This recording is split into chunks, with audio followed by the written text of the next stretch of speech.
wote. Kwa hiyo wasiuze mentality, wazidi kukeep on, sababu goli 3 sio nyingi sana, japokuwa ni nyingi, lakini waendelee kama tunapita hapo. Kipindi cha kwanza tulingeza nafasi nyingi, lakini kwenye conversion to goals ndio shida ilipotokea. Kwa hiyo kocha afanye namna kwamba aone kama sababu Zambia tulikuwa tunawafikia kwa muda mwingi na wao wanatufikia. Kwa hiyo inabidi kwamba atafute mzizi.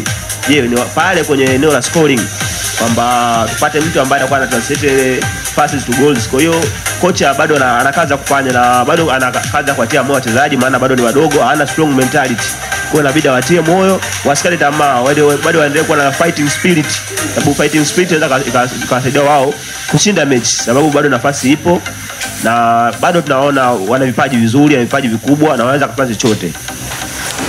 Haya, bado tunaona wana vipaji vizuri, wana vipaji vikubwa, wanaweza kufanya chochote. Siku ya jana bwana, klabu ya Pamba Jiji imethibitisha kuwa majira ya saa 11 alfajiri kikosi chao kilichukua safari kutoka Bukoba mkoani Kagera kuelekea mkoani Morogoro kwa ajili ya mchezo wa kombe la shirikisho la CRDB dhidi ya Kiluvya United. Imepata ajali ya gari wilayani Bai mkoani Dodoma.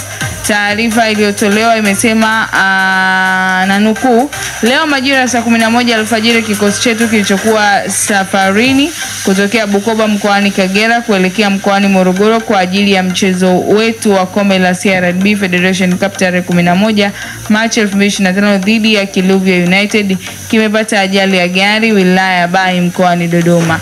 Chanzo cha ajali hiyo ni kugongwa na semi truck kampuni ya Mwanza Huduma na kupelekea mshtuko kwa wachezaji wao na baadhi ya wachezaji. Taarifa za kiusalama zinaendelea na tutaendelea kuwajuza kitakachokuwa kinaendelea, imesema taarifa hiyo ya Pamba Jiji, mwisho wa kunukuu.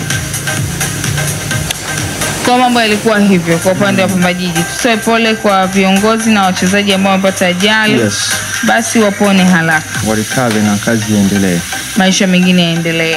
Haya, tunapata mapumziko, tukirudi ni habari za kimataifa.